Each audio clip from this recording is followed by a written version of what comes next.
Euh, Bonsoir à tout le monde. Nous sommes en live avec le doyen Doumbi Fakoli. Donc, je vais vous demander de vous présenter. Euh,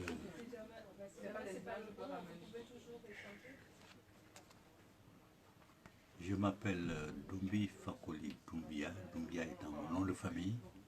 Et mon nom d'auteur, c'est Doumbi Fakoli. Je suis malien d'origine, sénégalais d'adoption, panafricaniste par conviction et citoyen du monde noir par devoir de combat. Voilà, merci. J'aimerais savoir comment êtes-vous devenu écrivain? Euh, c'est par nécessité de contribuer à l'éveil de la conscience historique et spirituelle de notre jeunesse que je suis devenu écrivain. C'est l'unique raison pour laquelle je suis devenu écrivain. Certains le font par d'autres moyens. Moi, j'ai constaté que j'avais quelques facilités à l'écriture, donc j'ai choisi cette voie-là pour contribuer à l'éveil historique de la conscience de notre peuple. Vous avez écrit combien d'ouvrages au total? Euh, les 43e et 44e sont sortis dimanche. Donc j'ai écrit en tout 44 livres au jour d'aujourd'hui.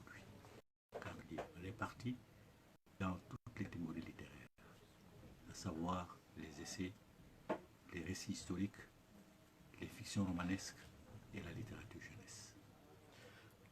Pouvez-vous nous présenter quelques ouvrages dont il y Euh, en a qui sont devant vous? oui, les ouvrages, tous les ouvrages sont Ah, très importants pour doyen, ils l'auteur. disent qu'ils n'entendent pas bien, donc je vous demande d'élever un peu la voix, s'il vous plaît. Oui, tous les ouvrages sont importants pour un auteur. Mais il y a quelques ouvrages qui sont mes préférés.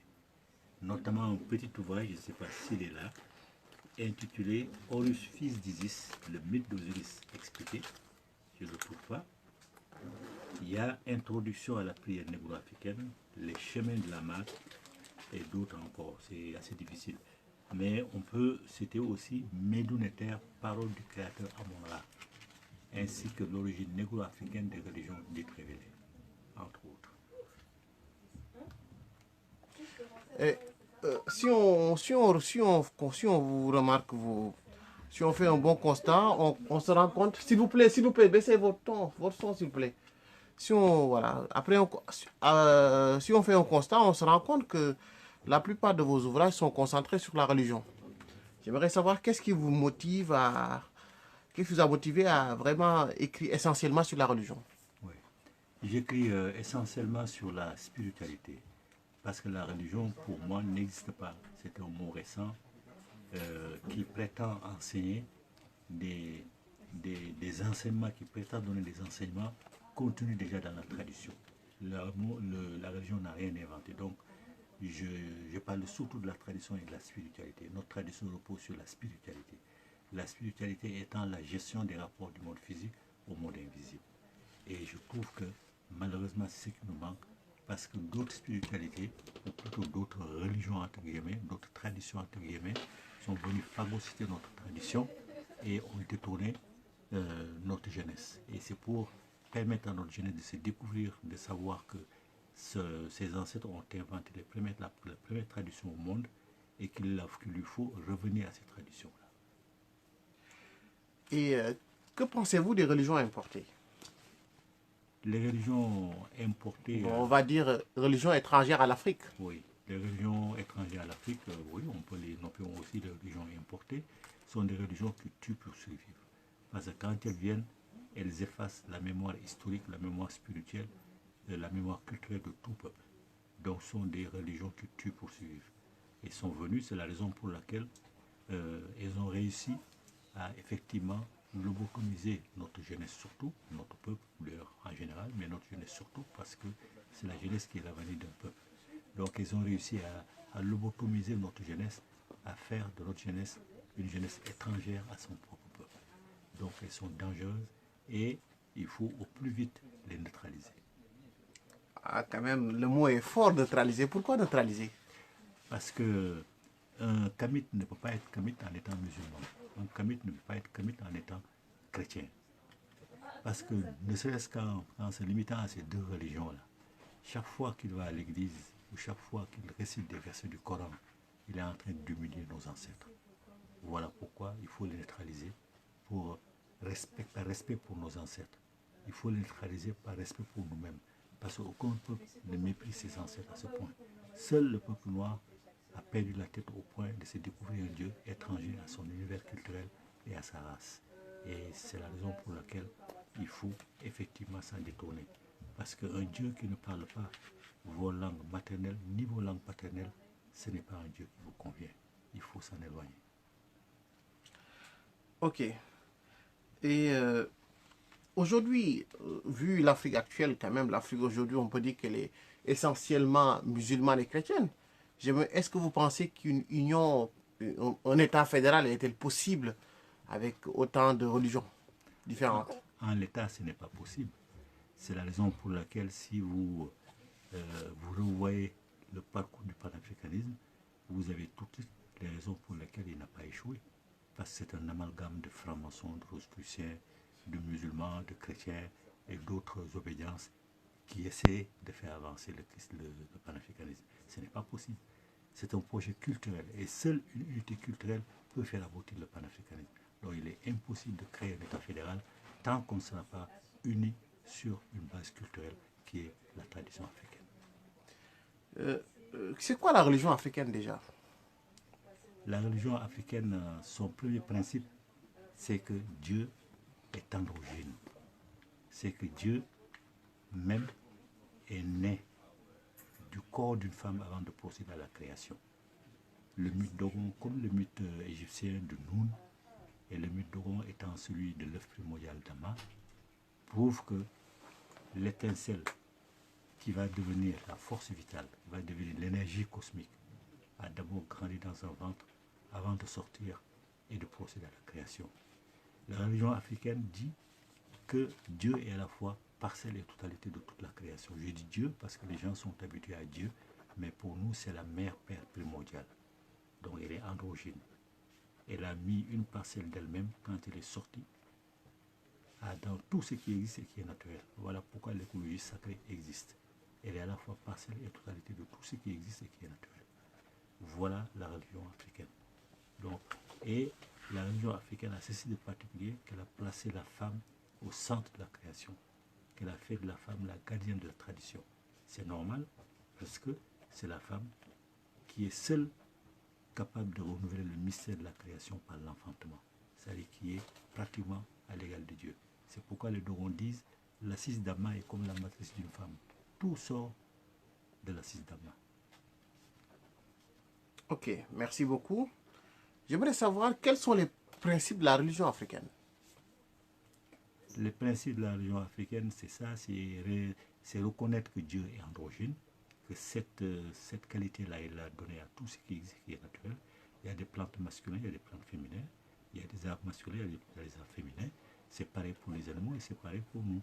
Et j'en profite pour dire que à un moment donné de son existence, chacun doit être mis en accord avec son sexe dominant. L'homme, le garçon est circoncis, on lui enlève le prépuce qui symbolise le sexe féminin, et à la femme, on fait seulement une entaille au clitoris qui symbolise le sexe masculin. Contrairement à la propagande désobligeante des féministes, on ne fait jamais l'ablation du clitoris. Ce sont les musulmans qui ont introduit cette pratique-là. De la même manière qu'ils ont introduit la pratique de l'infibulation. Donc en Afrique traditionnelle, pour mettre la femme en accord avec son sexe dominant, on lui faisait seulement une petite entaille au clitoris. Donc, Dieu, ou la mère père primordiale, étant androgyne, a conféré cette qualité-là à tout ce qui est naturel. Et la pratique, donc, le principe de la tradition africaine, c'est de respecter l'écologie, c'est de considérer que tout est sacré et de mettre la femme au centre de la communauté, de mettre la femme pratiquement à l'égal de Dieu et naturellement de rendre hommage aux ancêtres parce que ce sont les ancêtres qui ont découvert Dieu pour nous, ce sont les ancêtres qui ont noué des relations privilégiées avec les génies terrestres pour nous, ce sont les ancêtres qui ont créé des égrégores pour nous, ce sont les ancêtres qui ont créé des sociétés secrètes pour nous, pour notre bonheur, pour que nous puissions organiser notre avenir sur de bonnes bases sur cette terre. et pour aussi leur permettre de revenir. Parce que la réincarnation est au centre de nos traditions. Tous les ancêtres vont revenir. Ok.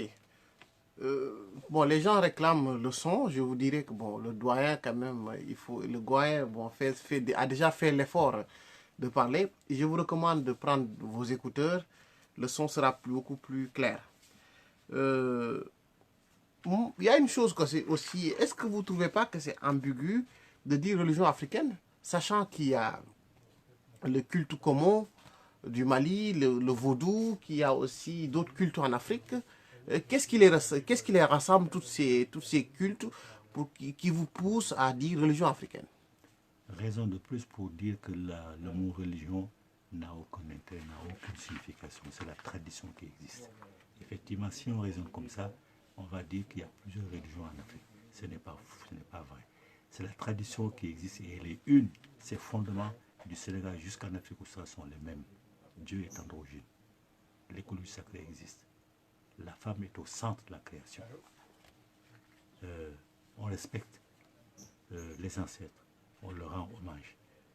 Ce sont les mêmes, le totémisme existe. Ce sont les mêmes points fondamentaux qui existent du Sénégal jusqu'en Afrique australe. C'est une même tradition avec quelques manifestations diversifiées, comme le christianisme. Jésus, le Christ est le centre, mais il y a les catholiques, il y a les protestants, il y a les témoins de Jéhovah, il y a tout ce qu'on veut. Les musulmans, c'est pareil, il y a les chiites, il y a les sunnites, il y a les laïens, il y a tout ce qu'on veut. Et pourtant, l'épine dorsale, c'est Mahomet. Donc il ne faut pas parler de religion au pluriel africaine, il ne faut pas parler de tradition au pluriel africaine. Par ailleurs, le Komo, le Vaudou, le Buiti ne sont pas des cultes, ce sont des sociétés secrètes. Ça n'a rien à voir. Ce sont des sociétés secrètes. Ce ne sont pas des cultes, ni des religions. Ce sont des sociétés secrètes. Et tous ceux qui ont eu la chance d'être initiés au moins dans 2 ou 3 de ces traditions savent que les réalités sont exactement les mêmes. Les noms diffèrent bien sûr, mais les réalités sont exactement les mêmes. Merci beaucoup, doyen. Pourquoi vous ressourcez, pourquoi vous vous inspirez, pourquoi vous vous inspirez de l'Égypte en fait? Parce qu'on voit que dans beaucoup, on peut dire que vous qui êtes les maîtres ou bien les références dans cette renaissance religieuse africaine, vous inspirez beaucoup d'Égypte. Pourquoi cela en fait? Nous, personnellement, je ne m'inspire pas seulement de l'Égypte. Mais, comme beaucoup, on cite souvent l'Égypte parce que c'est là où notre tradition, notre civilisation a été vraiment la plus parfaite. Et c'est là où on peut tirer des documents qui peuvent s'opposer à n'importe quel contestataire. Parce que si je ne parle que du commun, que du vaudou, etc., les gens vont me dire, mais sur quoi bases-tu? Mais si c'est l'Égypte, on a les écrits. Donc c'est incontestable. Voilà pourquoi on parle souvent de l'Égypte, mais on ne s'inspire pas toujours de l'Égypte. Mais en tout cas, personnellement, toutes mes inspirations ne viennent pas forcément de l'Égypte. Qu'est-ce qui différencie la tradition africaine aux religions dites abrahamiques ou monothéistes? Mais tout, d'abord pour eux, Dieu est anthropomorphe. Dieu a tiré la femme de la côte d'Adam. Chez nous, Dieu est androgyne. Dieu est pure énergie. Dieu a mis une parcelle de son énergie dans tout ce qui est spirituel. Dieu n'est pas seulement humain. Il n'a pas créé seulement l'homme. Dieu a créé toute la créature par évolution. Les plantes d'abord, ensuite les animaux rampants et les animaux sinuants, ensuite les animaux volants, ensuite les animaux à 4 pattes, ensuite les animaux à 2 pattes comme les cynocéphales, ensuite l'être humain. Les autres sont incapables de dire ça. Voilà pourquoi la différence elle est fondamentale. D'abord, la création. Il parle du fait que, à partir de 2 êtres humains, l'humanité existe. Mais là, ils sont en train de modifier un peu ce point de vue parce qu'ils savent qu'il leur est défavorable. Parce que si Adam et Ève sont les ancêtres de l'humanité, ça veut dire que pour que l'humanité soit aussi nombreuse, forcément, Adam a couché avec ses filles et Ève a couché avec ses fils. Comme ils sont devant ce dilemme-là, ils sont devant cette contradiction, ils sont en train de modifier un peu leur point de vue. Et Comment expliquez-vous la réincarnation? C'est que dans la tradition africaine, il n'y a pas une seule mort, il n'y a pas une seule vie. Pour la tradition africaine, nous sommes tous parcelles de la mère Père primordiale, c'est-à-dire parcelles de Dieu. Pour les traditionalistes, matrilinéaristes et pour les traditionalistes patrilinéaristes. Pour les patrilinéaires, effectivement, on peut appeler Dieu. Donc Dieu est pur quand il a commencé à procéder à sa création. L'être humain étant le seul doué de la parole et d'une intelligence à un certain point, a compris que elle vient de la source même de la mère Père primordiale. Mais étant emprisonné dans un corps, il doit perfectionner, il doit affiner, il doit nettoyer cette parcelle pour que cette parcelle n'ait plus besoin de revenir sur terre. Parce qu'aussi longtemps que cette parcelle n'est pas pure, cette parcelle ne peut pas rejoindre la mère Père primordiale dans un retour fusionnel. C'est ça que nous appelons non-paradis. Ce n'est pas dans un jardin. Parce que de l'autre côté, dès qu'on meurt, on n'a plus aucun besoin physiologique. Il n'existe que les parcelles. Il n'existe que les étincelles de chaque être humain. Plus de besoins physiologiques. La preuve, personne n'a jamais vu nos ancêtres chercher de l'eau pour boire, se mettre à l'abri de la chaleur sous un arbre, chasser pour manger, encore moins copuler. Personne n'a jamais vu ça. Parce que de l'autre côté, tout est spirituel, tout est énergie. Le physique n'existe pas. Mais nos ancêtres ont des émotions. Ils peuvent être tristes, ils peuvent connaître la colère, ils peuvent connaître la joie. Voilà pourquoi il faut maintenir le contact avec eux, même après leur mort, pour leur permettre de revenir. Et je dis que nos ancêtres ont découvert Dieu pour nous, ont noué des relations privilégiées avec les génies tutélaires pour nous, ont créé des égrégores pour nous, ont mis en place des sociétés secrètes pour nous. C'est pour notre bonheur, mais aussi pour nous permettre de leur offrir de bonnes structures d'accueil. Voilà pourquoi j'ai dit nos ancêtres, là où ils sont obligés de nous aider parce qu'ils sont obligés de revenir. Pour revenir, ils ont intérêt à trouver de bonnes structures d'accueil. Donc c'est une obligation pour eux de nous aider. Vous avez écrit un livre intitulé Bilal le prophète. C'est un titre qui frappe, on va dire. Qu'est-ce qui vous a motivé à écrire ce livre? Quelles sont les motivations de ce livre et qu'est-ce que vous avez voulu expliquer dedans? Parce que, de manière brève, quoi. Oui, parce que j'étais révolté d'entendre tout le monde dire Bilal l'esclave, surtout dans les pays comme le Mali, quand carrément il appelle Bilal l'esclave. Donc j'ai fait mes recherches, j'ai trouvé que sans Bilal, l'islam n'existerait même pas. Le rôle fondamental qu'il a joué, lui et ses compagnons, donc Sadia, une femme, c'est seulement dans les traditions africaines qu'on trouve une femme très grande initiée. Moussa Lama et Allah Swat. Bilal avec ses compagnons ont tout fait pour que l'islam soit créé. Il ne devait pas être l'islam tel qu'on le connaît, parce qu'ils ont modifié, ils ont détourné son enseignement. Donc c'est pour lui rendre justice que je l'ai rétabli dans son honneur. Sans lui, l'islam n'existerait pas. Et pensez-vous, par exemple, que l'islam, que pensez-vous des gens qui disent qui essayent d'expliquer leur appartenance à la religion musulmane en disant que l'islam est d'origine négro-africaine? Qu'est-ce que vous en pensez? Non, ce sont des gens de mauvaise foi. La preuve, pour s'adresser à Dieu, ils sont bien obligés de parler arabe. Non, ils disent d'origine négro-africaine. Oui, mais ils sont obligés de parler arabe. Si c'était d'origine négro-africaine, ils parleraient les langues africaines en question, qui sont à l'origine. Et de quelle langue africaine l'islam serait-il l'origine? Ils ne peuvent pas le dire. Parce s'ils le disent, au contraire, dans ce cas, ils sont en train de confirmer que Bilal est un prophète. Mais ça, ce sont des gens de mauvaise foi.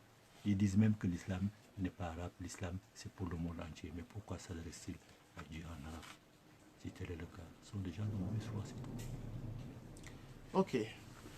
Et aujourd'hui, vous en êtes où pour essayer de créer, quand même, on peut dire, une certaine fusion entre les différentes traditions africaines?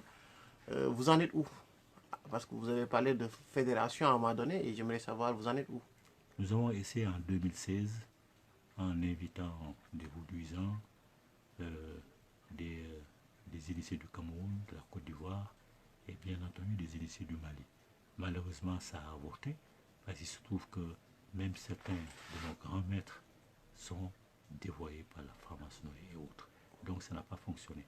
Mais nous, notre association continue de faire le travail à l'intérieur du Mali et laisser de se faire rejoindre par plusieurs autres associations d'authentiques traditionnalistes, et on est de plus en plus grand. On a à peu près 4 ou 5 associations qui nous ont rejointes, dont certaines assument leur réalité. Même sur le document officiel de déclaration au ministère de l'Intérieur, ils ont assumé leur réalité. Ils se font appeler association des féticheurs, par exemple de Koutiala, des féticheurs carrément, pour montrer à tout le monde qu'eux, ils sont dans l'authentique tradition. Ils n'ont rien à voir avec l'islam et les autres. Qu'on les appelle féticheurs ou pas, ce n'est pas leur problème, ils assument, ce sont des féticheurs. Mais fétiche, chez nous, en Bamana, ça s'appelle Boli, le Bolitigi. Mais ils ont mis en français, comme ce que les gens savent, ils reconnaissent, ce sont des féticheurs. Et aujourd'hui, il y a d'autres personnes aussi, d'autres détracteurs, vos détracteurs, hein, qui disent que oui, la tradition africaine ne sert à rien, il ne sert à rien de retourner à la tradition africaine parce que Haïti est un exemple parfait. Haïti aujourd'hui est le pays le plus mystique, l'un des pays les plus mystiques au monde, et voilà, et elle vit des drames presque tous les 10 ans. Ce n'est absolument pas vrai. Haïti n'est pas l'un des pays les plus mystiques, parce que la tradition du voodoo à Haïti a été complètement syncrétisée. Elle n'est plus la réalité. Ça, les Haïtiens le reconnaissent. Ce n'est plus la réalité. Et la tradition, le retour à la tradition, elle est obligatoire, parce que la spiritualité, c'est la gestion des rapports du monde physique au monde invisible. C'est ça la spiritualité. La gestion des rapports du monde physique au monde invisible. Les deux mondes étant imbriqués l'un dans l'autre, on ne peut rien faire dans ce monde physique sans la contribution du monde invisible. Voilà pourquoi il est impératif de retourner, de pratiquer la tradition. Il est impératif de nous connecter à nos ancêtres, de nous connecter à nos génies tutélaires, de nous connecter à nos égrégores et de pratiquer nos cultes, nos sociétés secrètes. Il n'y a que comme ça qu'on peut s'en tirer. Toutes les autres nations le font, tous les autres peuples le font. Quand un Japonais rentre du travail, il enlève son kimono et il va s'adresser à son hôtel. Même là, les Asiatiques ont pris tous les commerces, les Asiatiques et les Arabes aussi. Chez eux, il y a leur bouli. Chez eux, il y a leurs hôtels. Ils vont rendre hommage à leurs ancêtres pour faire en sorte que le soutien entre eux et les ancêtres soit toujours de plus en plus dense. Nous sommes le seul peuple à genoux parce que nous sommes le seul peuple à nous être détournés de nos ancêtres, de nos réalités, de toutes les structures du monde spirituel, du monde invisible qui sont susceptibles de nous aider. Nous sommes le seul peuple à le faire. Voilà pourquoi nous sommes le seul peuple à genoux. Ceux qui disent ça sont ou bien des francs-maçons déguisés, des rosicruciens qui sont en mission pour nous détourner de nos véritables travail, ou alors sont des kamites complètement inconscients. Qui peut se permettre de se détourner des ancêtres, de considérer ces ancêtres comme des nuls toute leur vie durant, de considérer comme nos ancêtres ont brassé du vide intellectuellement durant toute leur vie? Ça, c'est complètement stupide. Ce sont des francs-maçons, des rosicruciens plutôt, en mission, ou alors des kamites qui sont complètement déconnectés de la réalité. Il ne faut pas que la jeunesse kamite les écoute. Aujourd'hui, l'Afrique est essentiellement musulmane et chrétienne. Et j'aimerais savoir aujourd'hui, vous qui vivez en Afrique, comment vous le vivez en fait, hein, le fait que vous assumez parfaitement que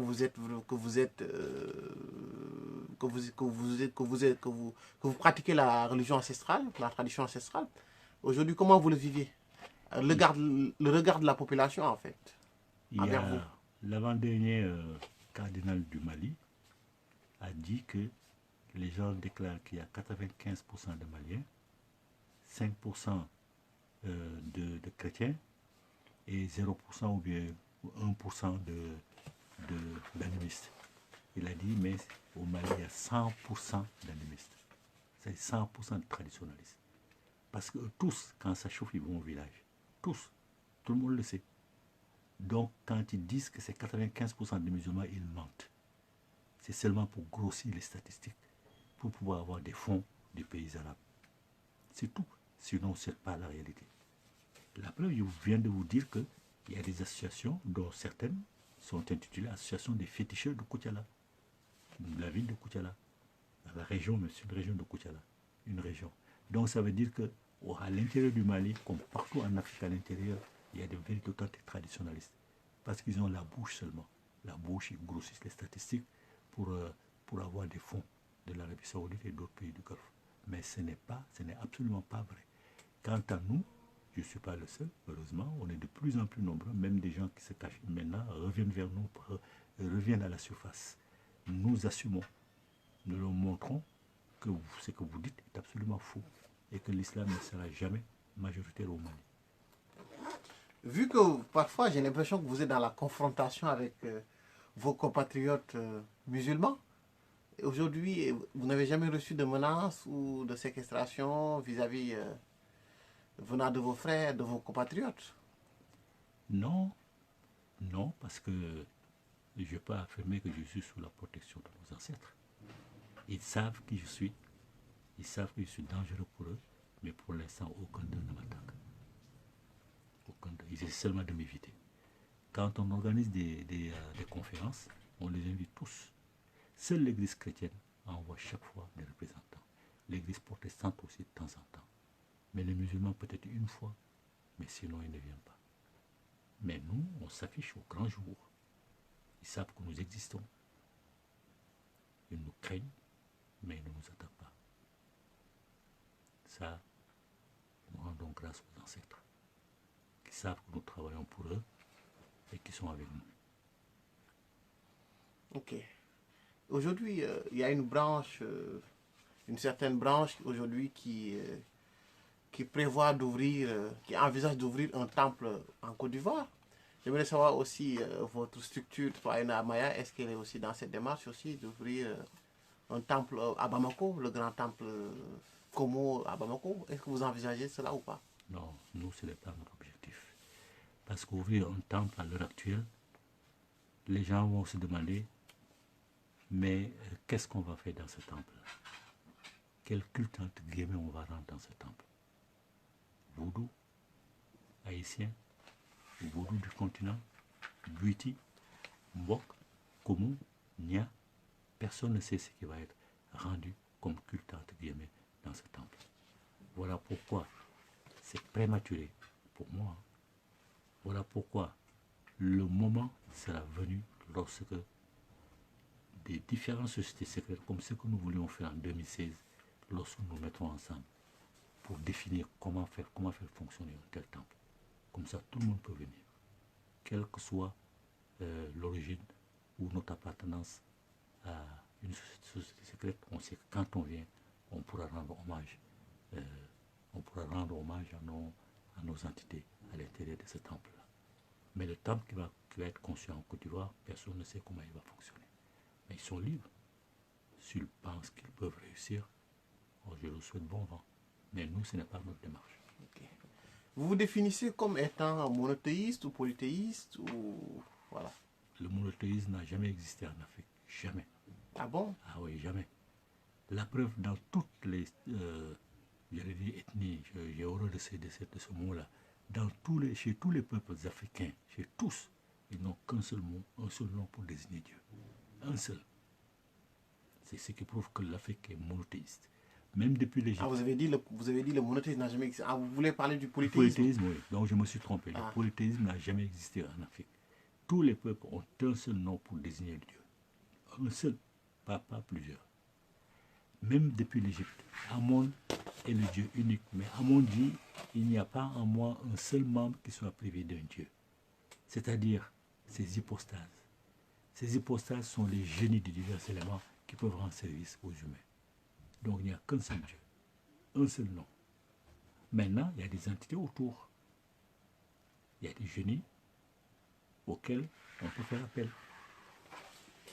C'est tout. Mais sinon, l'Afrique est profondément monothéiste. Jamais elle n'a pratiqué le polythéisme. Bon, contrairement aux religions abrahamiques, par exemple, on peut dire que c'est Dieu qui intervient directement dans les relations humaines.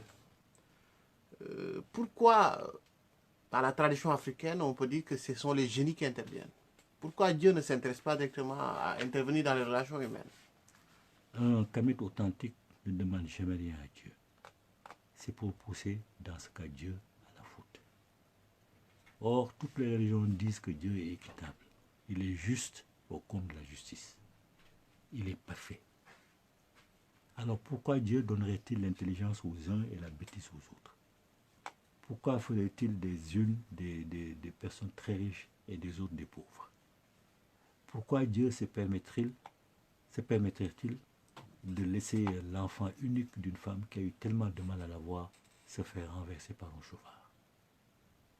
Pourquoi Dieu laisserait-il un oiseau de faible envergure se faire dévorer par un faucon? Pourquoi il laisserait les lions faire ceci ou faire cela?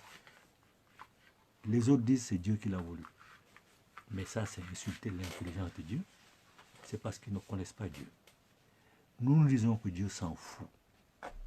Ce n'est pas lui qui est à l'origine de cela. Il s'en fout. Il a créé le monde, ou elle, la mère Père primordiale, a créé le monde en distribuant une partie d'elle-même avec toute l'intelligence qu'il faut pour que les humains gèrent le monde vraiment dans la sagesse. S'il la détruit, c'est leur problème. Ce n'est pas elle, la mère Père primordiale, ou Dieu, qui provoque des cataclysmes ici, des catastrophes là, et épargne d'autres régions. Pourquoi il le ferait? Donc, pour l'Africain, Dieu s'en fout, il ne s'occupe pas de ça. C'est lui-même qui est responsable de ce qui arrive. Voilà, il ne faut rien attendre de Dieu. Ce sont les ancêtres d'abord. Ce sont eux qui nous ont fait découvrir Dieu. Ce sont eux qui ont noué des relations avec les génies pour nous. Donc, ce sont les ancêtres, ou les génies, ou les égrégores, ou les entités de nos sociétés secrètes. Ce sont celles-là, ou ceux-là, qui peuvent nous aider à résoudre nos problèmes. C'est à ceux-là qu'on doit s'adresser, pas à Dieu.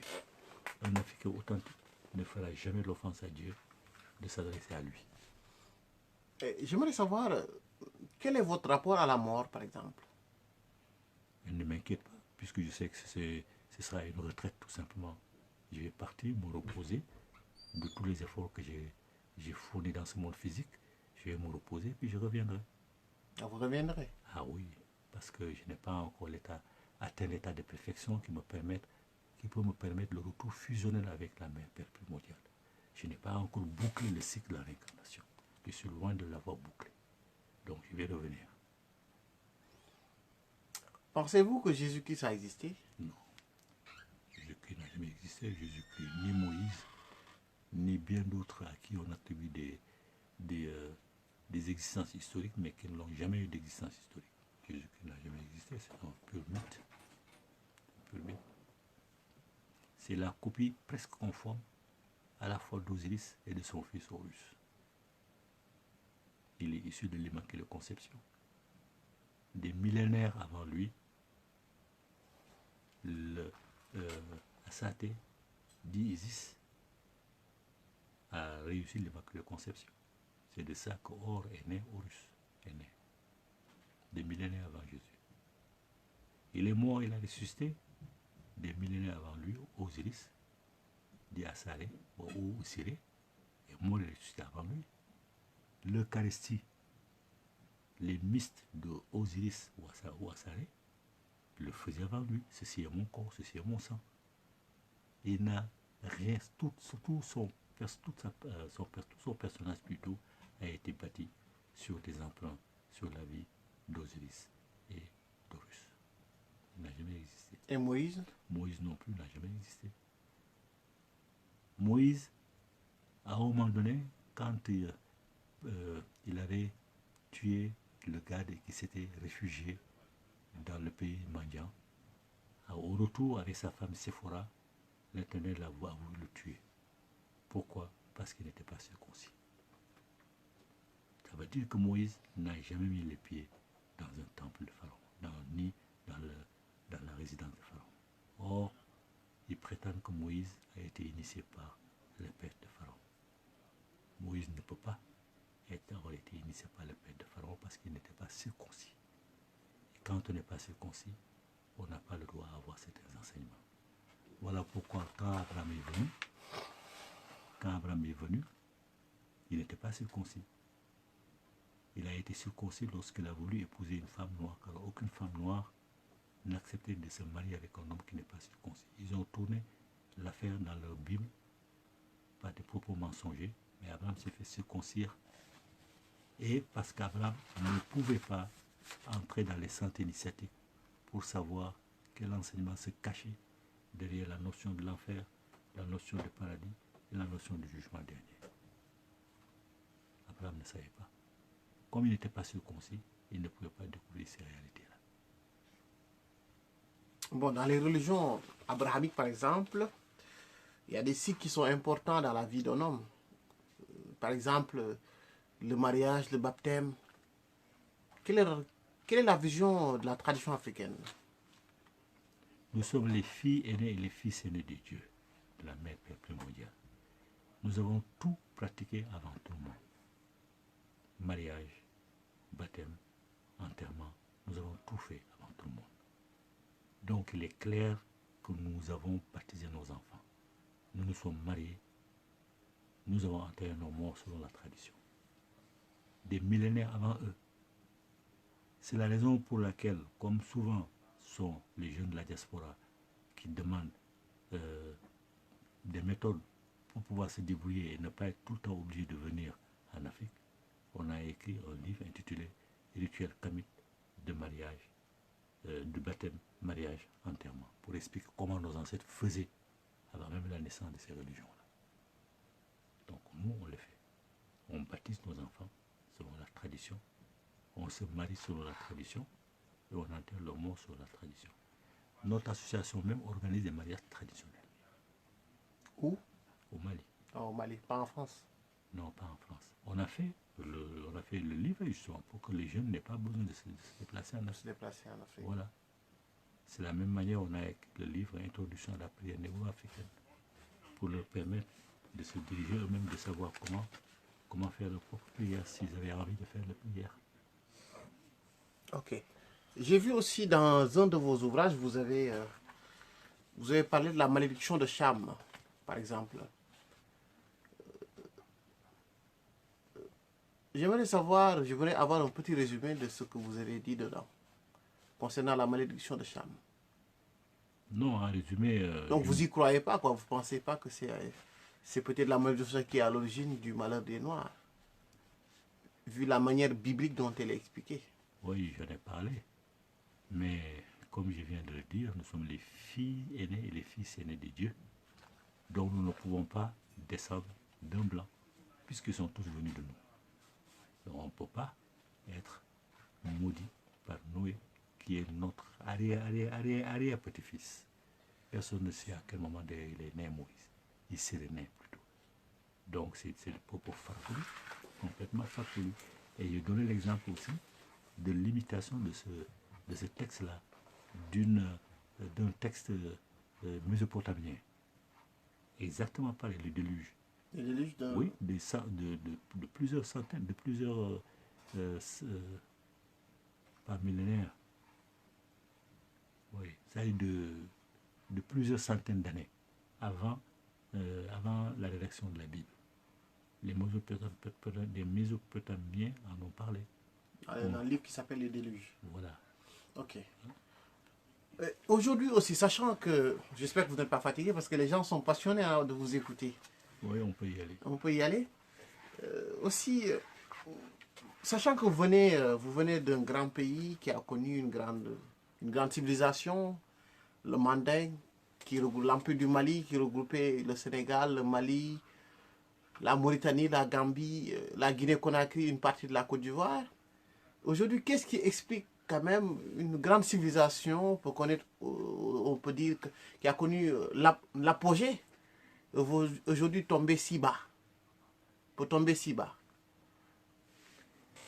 Non, cette civilisation est tombée si bas à la suite d'agressions multiples de forces hostiles étrangères. C'est du fait de l'islam, de l'agression de l'islam, que cette civilisation a commencé à tomber depuis l'Empire du Ghana. Parce que plusieurs des rois de l'Empire du Ghana étaient devenus musulmans. Ils ont introduit l'islam en Afrique. Mais ils n'ont pas été des rois qui obligeaient leurs sujets à être des musulmans. le sujet est devenu musulman comme ça. Après, ça a évolué sous l'empire du Mali. Sous l'empire du Mali, il y avait certains roitelets qui acceptaient effectivement de réduire leur sujet en esclavage. Parce que l'esclavage est compris dans l'enseignement islamique. Quand tu es musulman, tu dois accepter l'existence de l'esclavage, alors qu'il n'existait pas chez nous. Mais avant même la formation de l'Empire du Mali, les quelques roitelets qui vont former l'Empire du Mali, ça donnait à cette pratique-là. Et c'est là où a surgi un grand matriote africain qui s'appelait Soumaoro Kanté. Soumaoro Kanté a décidé avec son armée, avec ses différentes armées, de traquer les esclavagistes.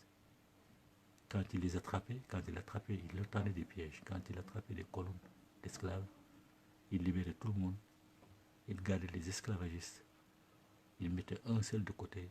Les autres, selon l'importance de la prise, il les ligotait par fagot de 3, de 4 personnes. Il mettait du beurre de karité sur eux et puis il mettait le feu.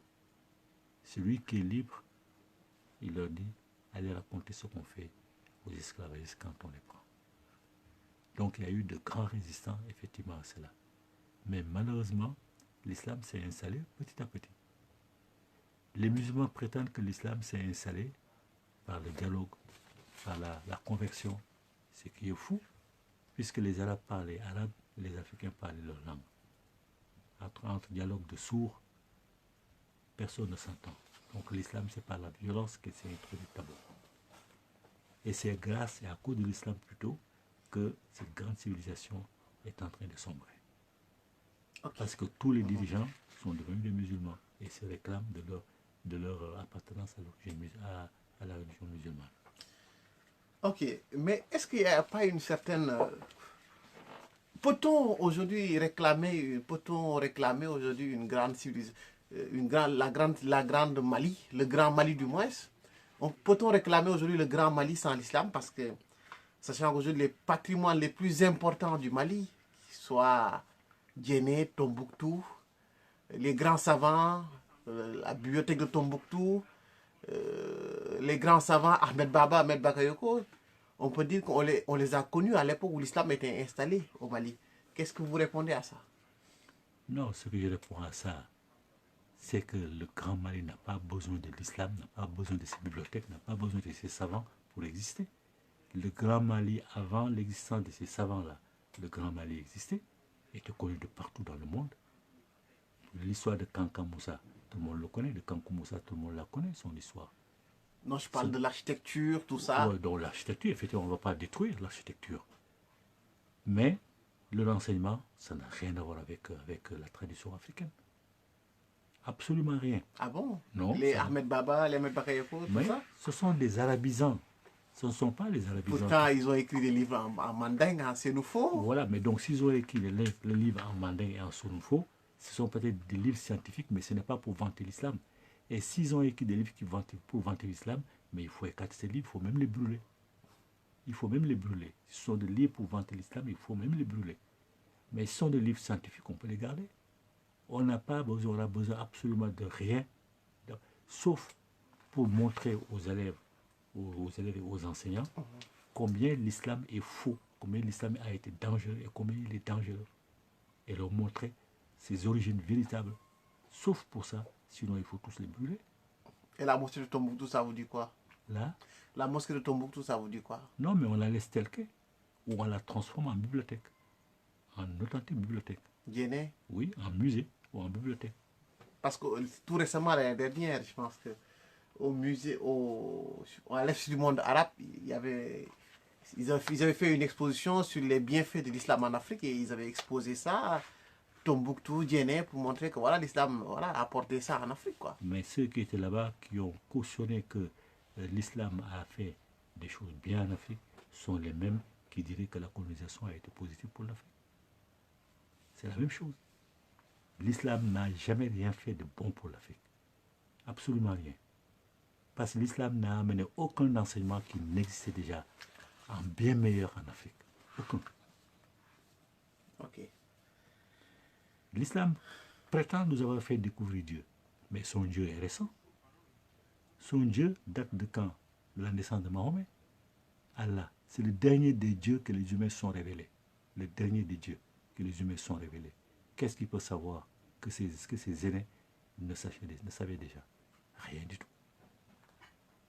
Ok. J'ai dit ces enseignements-là, s'ils sont des livres qui parlent de l'islam, en bien, il faut détruire. Les livres scientifiques, on les conserve. Ok. Je vais vous poser, je vais vous demander votre avis sur certains personnages, par exemple. Sundiata, ça vous inspire quoi? C'est un grand patriote. C'est sous lui que la charte du Mandé, qui est antérieure à la Déclaration universelle des droits de l'homme de plusieurs centaines d'années, oui, au moins je crois, de 600 ans, quelque chose comme ça. C'est sous lui que cette déclaration a été faite. C'était un grand voleur. Sundiata Keita, c'était un grand empereur. Ce sont ses successeurs qui ont failli, qui ont faibli. Kanka Moussa, par exemple, ça vous inspire quoi? En fait, c'est Kankou Moussa. Kankou, ok. Oui, sa mère, c'est Moussa, fils de Kankou. Lui, c'est un usurpateur. Son prédécesseur, Aboubakr II, qui a été en Amérique, qui a monté l'expédition maritime pour aller en Amérique, à Aboubakr II, était son prédécesseur. Comme il est resté assez longtemps sans revenir, Kankou Moussa, qui a assumé l'intérim, a été proclamé roi du Mandé. Et lui, la première des choses qu'il a faites, c'est d'avoir conçu un convoi pour aller à la Mecque. Et l'argent qu'il a utilisé, Forbes et les autres disent que c'est l'homme le plus riche au monde, ce n'est pas vrai. À l'époque, la richesse n'était pas individuelle. Il a pris le trésor d'Empire pour aller faire son pèlerinage à la Mecque. Or, la prestation de serment a été faite de ne jamais utiliser ce trésor si ce n'est pour des besoins de l'Empire. Lui, il l'a utilisé à titre personnel. La cour royale l'a laissé faire. Quand il est revenu, il a eu une sanction qu'aucun maître de la parole, qu'aucune maîtresse de la parole ne veut dire. Il a été puni sévèrement. D'ailleurs, personne ne chante son nom. On ne chante jamais son nom. Les historiens, c'est-à-dire les maîtresses et les maîtres de la parole, ne chantent jamais son nom. C'est lui qui a surtout terni l'image du Mali. Que pensez-vous, par exemple, de Kanka Moussa? De Soni Alibert? C'était un grand homme. Soni Alibert, même les musulmans, certains témoignages disaient que lui, par stratégie, il était musulman, mais qu'il priait une fois par jour, il disait à ses prières, allez vous éparpiller dans la journée. C'était aussi un grand homme, Soni Alibert. Et aussi, j'aimerais... qu'est-ce qui vous a motivé à écrire le livre, par exemple, de Fakoli? Fakoli, parce que certains maîtres et certaines maîtresses de la parole ont complètement occulté la vérité sur Fakoli. Ils ont fait de lui le fils d'un djinn. Le fils d'un djinn et d'un être humain. Comme les djinns n'ont pas de nom de famille, la question qui leur est posée de savoir pourquoi Fakoli s'appelle-t-il Doumbia. Doumbia, c'est un nom de famille. Ça veut dire que son père était un être humain de chair et d'os. Mais ce sont les conditions de sa naissance qui ont fait que les premiers maîtres de la parole n'ont pas osé révéler cette vérité-là.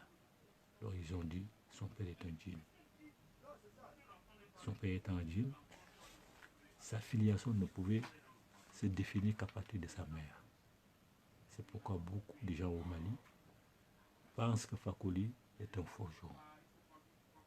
Or, la réalité des castes est très forte au Mali. Donc j'ai écrit ce livre-là pour établir la vérité, pour dire qu'il n'a jamais été un forgeron et que les Fakoli ne sont pas un forgeron. Et j'ai expliqué pourquoi on hérite du nom Fakoli. C'est même pas un nom, c'est un titre. Fakoli, c'est un titre. Bon, en fait, ce que je veux dire, c'est-à-dire que si l'Afrique est matriarcale, par exemple, si l'Afrique est de culture matriarcale, sachant que la maman de Fakoli, Makassia Kanté est forgeronne, Évidemment, ça fait Fakoli forgeron aussi. Ou en partie, je veux dire. Je viens de dire que, bon, effectivement, ce n'est pas très, ça va pas être très clair. Je viens de dire que Fakoli n'est pas un nom, c'est un titre.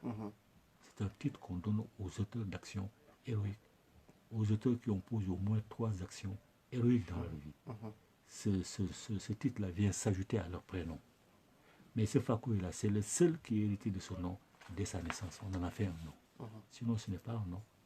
Ce n'est pas un titre. Donc, ça n'a rien à voir avec le fait que sa mère, avec la proximité de sa mère. Ça n'a rien à voir. Parce que d'autres ont porté le titre avant lui. Okay. Beaucoup d'autres ont porté le titre avant lui. Ok. Et que pensez-vous, par exemple, de nos frères musulmans, par exemple, qui disent que Mahomet était noir? Il y en a aussi qui disent que Mahomet était métissé. Qu'est-ce que vous répondez à ça? C'est dans mes recherches, c'est Émile Dermingham qui a dit effectivement que Mahomet était métissé. Émile Dermingham. Ok. Que Mahomet était métissé, que son père était un arabe et sa mère une esclave. Ils ont toujours tendance à rabaisser les gens. C'est lui qui a avancé cette idée-là. Son contemporain ou? Non, lui c'est un historien, il a fait des recherches. Ok. Émile Dermingham. Ok. Je crois que c'est D-E-R-M-E-N-G-E-N. Dermingham. Mais j'ai dit que les musulmans ne sont pas encore prêts à entendre certaines vérités. Voilà pourquoi je ne parle pas de Mahomet pour moi, pour l'instant. Et je sais que des jeunes plus tard vont parler de Mahomet. Je dis seulement que Mahomet, Jésus, Moïse ont plusieurs points communs. Ils sont censés être les plus intelligents de leur peuple. C'est pour ces raisons qu'ils ont été choisis. Mais aucun d'eux n'a écrit une seule ligne de sa main. Ok. Et par ailleurs, aucun autre peuple aux alentours de leur peuple, aucun autre peuple qui a environné leur pays n'a parlé d'eux. Aucun. Et Flavius, par exemple, a témoigné sur Jésus. Mais on sait que c'est du fou. Bon, d'après Voltaire, mais après. Oui, mais même d'après tous les autres chercheurs, c'est du fou. On sait que Flavius Joseph a fait du fou. Ça, tout le monde le sait. Donc, il y a lieu de s'interroger. Comment des gens les plus intelligents de leur peuple ne sont même pas capables d'écrire une ligne. Comment les autres peuples autour n'ont jamais parlé d'eux. Il y a d'autres questions, il faut se poser. Mais j'ai dit, les musulmans ne sont pas encore prêts à entendre certaines vérités sur Mahomet. Je laisse la responsabilité aux jeunes de le faire un peu plus tard. Ok. Qu'est-ce que vous pensez, par exemple, du peuple dogon du Mali? Même si maintenant, à cause de la politique culturelle défaillante de nos États, certains Dogons se convertissent à l'islam ou au christianisme. Mais sinon, c'est un peuple de résistants. C'est pour ces raisons qu'ils ont quitté le reste du Mali pour aller se réfugier dans les plateaux de Bandiagara afin qu'aucune influence extérieure ne les atteigne. Ce sont de grands peuples, les Dogons. Et par rapport aujourd'hui à la science qu'ils détiennent, mais ils ont toujours cette science. Ils l'ont toujours. Même si beaucoup de leurs ancêtres sont décédés, d'autres sont là qui détiennent la science, à qui la science a été transmise. Notamment la découverte de Sirius et d'autres étoiles encore. Moi, quand je cite la genèse de l'univers, je cite moins souvent la genèse de l'univers selon l'Égypte que selon les Dogons. Ok. Et la société d'Ozo, par exemple, vous en faites partie?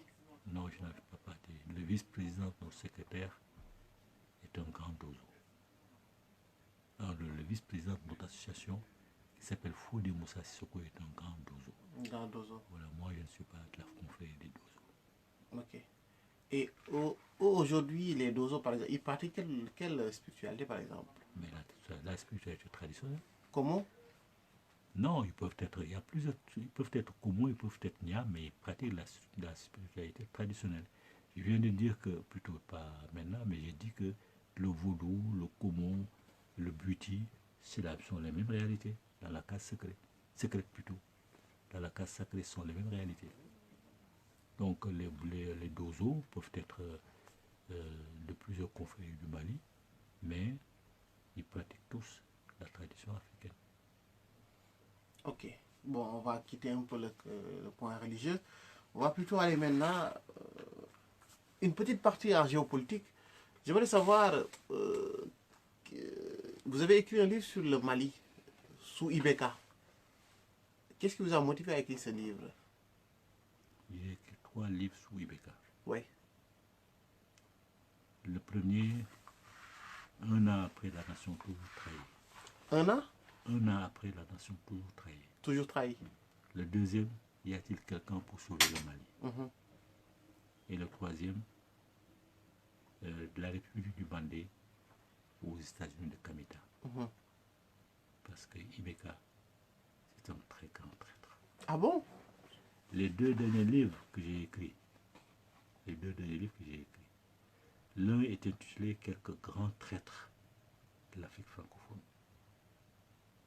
Il y en a 2 dans l'Antiquité. Il y en a 2 durant la colonisation. Il y en a 11 après les prétendues indépendances.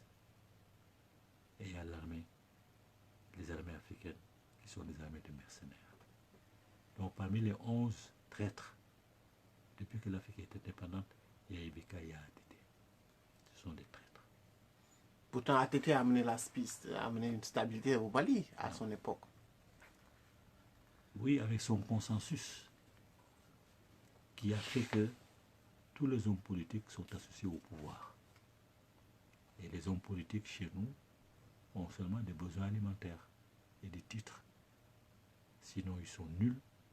Et tout le monde sait que pratiquement toute l'Afrique, francophone notamment, est franc-maçonne. Tout le monde sait ça. ATT, lui, son plus grand crime, c'est qu'il a nommé en 10 ans de pouvoir 51 généraux. Et ces généraux ont été incapables de trouver une stratégie pour freiner l'avancée d'un groupuscule de terroristes. Son plus grand crime, c'est d'avoir détruit l'armée malienne. C'était connu que même les pièces des chars étaient vendues en pièces détachées. C'est connu que lors des fêtes de l'indépendance, les avions qu'on voyait défiler, les chars de combat qu'on voyait défiler, n'étaient pas ceux de l'armée malienne. C'était ceux de l'armée libyenne. C'est Kadhafi qui lui prêtait ces armes-là. Donc il les faisait venir pour tromper les gens. Tout ça, ça a éclaté un peu au grand jour. Est-ce qu'il peut y avoir plus grand traître que celui-là? Ibeka, c'est pareil. Ibeka, pour venir au pouvoir, il a trompé tout le monde. Il va reconquérir le Nord, c'est-à-dire donner la force à l'armée malienne pour le faire, et puis il va lutter contre la corruption. La corruption s'est aggravée. L'armée malienne est toujours inoffensive, inopérationnelle, et le Mali a même pratiquement perdu le Nord. Et après, il n'y a pas très longtemps, il a dit qu'on l'empêche de donner les armes qu'il faut à l'armée malienne. Est-ce qu'il y a plus grand traître que celui-là? Ce sont des traîtres. Est-ce qu'il ne subit pas peut-être des influences étrangères? C'est pourquoi c'est un traître. Il n'a pas à subir. Quand on sait qu'on ne peut pas offrir sa vie à son peuple, on ne doit pas être président. Il faut renoncer. Parce que être chef d'un peuple, c'est pour veiller à la sécurité de ce peuple-là, à son bonheur, à son bien-être. Si toi, tu dois vendre la sécurité, le bonheur, le bien-être de ce peuple à un étranger, tu es un traître. On sait qu'il est sous influence étrangère, ça on le sait, tous comme tous les autres. Mais ils doivent démissionner, c'est tout, parce qu'ils sont incapables d'offrir au peuple ce que le peuple attend d'eux. Okay. Que pensez-vous, par exemple, des indépendantistes Touareg, par exemple? Ils sont un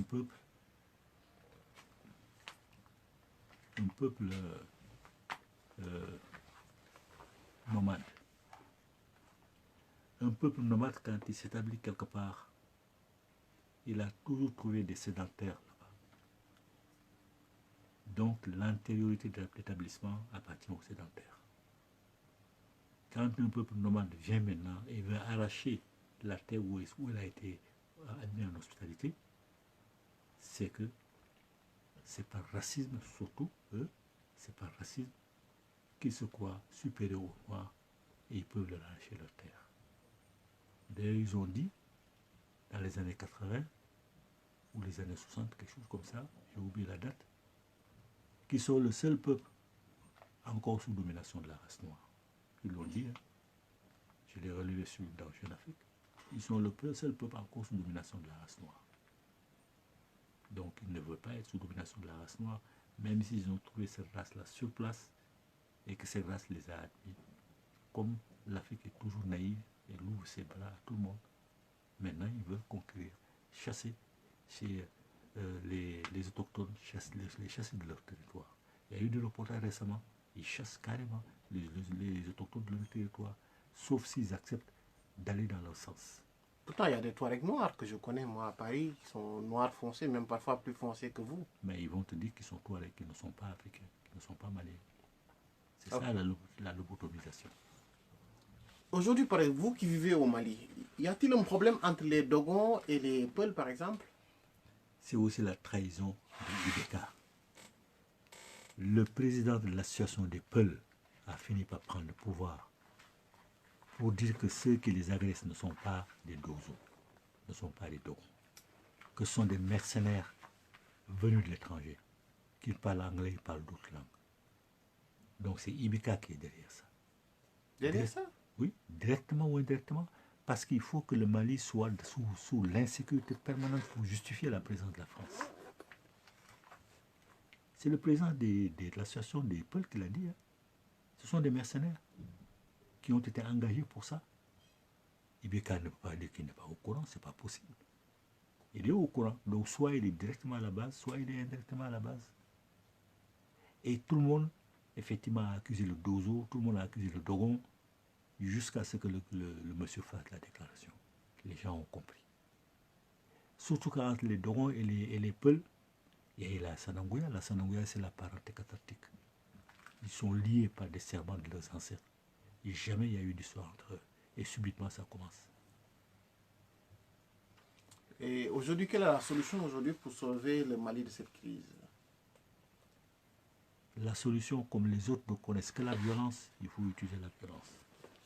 Donner à nos armées les armes qu'il faut, ils vont reconquérir le pays, le noir, et puis c'est terminé. Le problème est résolu. Il n'y a pas de négociation, il n'y a pas de compromis. Et aujourd'hui, la tradition africaine aujourd'hui, quel est son rôle dans cette histoire? Elle est marginalisée puisque personne ne la sollicite. Sinon, il résoudrait le problème. Comment? En 2012, lorsque les djihadistes, les Touaregs, ont attaqué la région des Dogons, les Dogons leur ont envoyé seulement des abeilles. Ils n'ont plus jamais recommencé. Ça veut dire que nous avons des initiés qui ont des armes mystiques, qui peuvent provoquer des intempéries, qui peuvent provoquer tout ça. Si on fait appel à eux, faire comprendre à ces initiés Dogons que leur arme ne doit pas être utilisée seulement pour le village, mais pour tout le pays en a besoin. Mais ils vont se mettre au service du pays, ils vont aider le pays. Si on leur donne une conscience nationale, ils vont aider le pays. Et ce n'est pas seulement les Dogons, il y a plusieurs autres régions qui ont ces mêmes compétences et d'autres. Mais parce que la tradition, on l'a mise de côté. C'est tout. Donc vous lancez un appel au président s'il voit... Je ne lui lance aucun appel parce que c'est un traître. Je sais qu'il ne m'écoutera pas. Chaque livre que j'écris sur lui, je lui envoie. Il me connaît, il connaît mes positions. Mais il sait très bien que moi, son gouvernement ne m'intéresse pas. Mais il ne m'a jamais appelé pour me dire oui, tu me critiques, bon, qu'est-ce que tu veux que je fasse? Jamais. Il ne prend mon avis. Donc je vais l'interpeller pourquoi. Il sait ce que je pense de lui et de sa politique. Ok. Ok. En tout cas, le live était intéressant. Et voilà, aujourd'hui, actuellement, quand même, on est à une grande audience, les gens nous suivent. Et Les gens, il semble qu'ils n'ont vraiment pas du tout envie que vous arrêtiez. C'est fatigué. Ah, le doyen est Il fatigué. faut le dire que tu m'as piégé. Tu m'avais dit 30 minutes. Le doyen est fatigué, donc je pense qu'on va, Une autre fois. on va pas tarder à conclure. Donc le doyen, je vais vous poser, je vais vous demander de lancer un message à la jeunesse africaine. Oui, le message que je lance à la jeunesse africaine, je souhaite qu'elle l'écoute, qu'elle l'entende et qu'elle le mette en pratique. Jeunesse africaine, nos ancêtres, tes ancêtres sont là pour t'aider à réaliser tes vœux, pourvu seulement que ce ne sont pas des vœux qui dépassent la limite. Par exemple, ils ne vont pas décrocher le soleil pour toi, mais ils t'aideront à préparer de bonnes structures d'accueil pour le retour. C'est-à-dire l'aide de tes ancêtres est déjà acquise. Ils sont obligés, vraiment obligés de t'aider. Mais pour cela, il faut que tu te connectes à eux. Il faut les invoquer, il faut les saluer, il faut les appeler. Et tu n'as pas besoin d'aller dans une mosquée ou dans une église, même chez toi, tu es là, tu l'appelles. Et il y a aussi une divinité qu'on a réussi à secouer, même pas secouer parce qu'elle n'attendait que ça, ce sont nos ancêtres qui l'ont créée, qui ont noué des relations avec elle, privilégiées pour notre protection. Elle attendait tranquillement. Elle s'appelle Sekhmet. Sekhmet, c'est la soldate d'Amon-Ra. Quand Amon-Ra a voulu punir les divinités naissantes, c'est Sekhmet qui l'a envoyé. Elle a réglé le problème de façon violente. Sekhmet, c'est une déesse lionne. C'est une lionne. Les lionnes sont farouches quand il s'agit de protéger leurs propriétés et leurs enfants. Donc Sekhmet était la gardienne de Kamita et de Pharaon. Son rôle, c'est de protéger tout le peuple kamite. Donc on a réussi par des rituels à faire en sorte que Sekhmet soit maintenant, depuis quelque temps, disponible à nous aider. Ses jours préférés sont les mercredis. Le chiffre, c'est un chiffre. C'est une femme, donc chiffre 4. Même si tout le monde dit son nom 4 fois, c'est bon. Mais si on peut dire plus, c'est tant mieux. Son jour préféré, c'est le mercredi. Mais elle dit qu'on peut l'évoquer tous les jours. Et chacun sait que la parole, les pensées, les actes sont des énergies, des ondes qu'on doit lui envoyer pour la fortifier, pour qu'elle puisse mieux nous aider. Sekhmet. Okay, Sekhmet. Donc, pour nous sortir de la situation dans laquelle nous sommes, il faut invoquer nos ancêtres. Il faut appeler nos génies tutélaires qui se mettent à notre disposition. Et ils sont là pour ça, c'est leur devoir. Il faut appeler nos égrégores. Il faut rentrer dans nos sociétés secrètes pour découvrir cette vérité. Et surtout aller dans les villages et essayer de rencontrer les maîtresses et les maîtres des arcanes qui maîtrisent l'énergie naturelle, qui est supérieure à l'énergie artificielle de portable, de chars de combat, etc. Ceux-là n'ont pas besoin d'avion pour aller où ils veulent. Ils n'ont pas besoin d'audience pour aller voir qui ils veulent. Et le menacer d'arrêter ce qu'il fait contre notre peuple, sinon il y aura des sanctions. J'ai dit c'est comme ça qu'on peut se libérer. Mais ils n'allaient pas à la confrontation physique, parce que les armées sont des armées mercenaires. Ils vont vous tuer, ils vont verser le sang à abondance, jusqu'à ce que leur maître leur dise il faut changer de protéger. Donc ils vont enlever celui qui est là pour mettre un autre pire encore. Donc n'allez pas à la confrontation physique. Il faut renouer avec nos ancêtres, nos génies tutélaires, aller en initiation et aller dans les villages pour donner la conscience nationale aux maîtresses et aux maîtres de la part des arcanes qui sont capables de nous aider à nous en sortir. C'est la seule solution. Ne perdez pas votre temps avec le franc CFA, parce que même si la France rendait les milliards de milliards qu'elle a dans ses comptes d'opération, la France les rendrait à ces voyous qui nous gouvernent. Ils vont s'empresser plutôt de mettre l'argent dans les comptes bancaires ici, d'investir dans l'immobilier hors d'Afrique, et vos écoles continueront d'être sinistrées. Nos hôpitaux continueront d'être des mouroirs, et vous allez continuer à fuir le pays. Donc, il ne faut pas perdre votre temps à ça.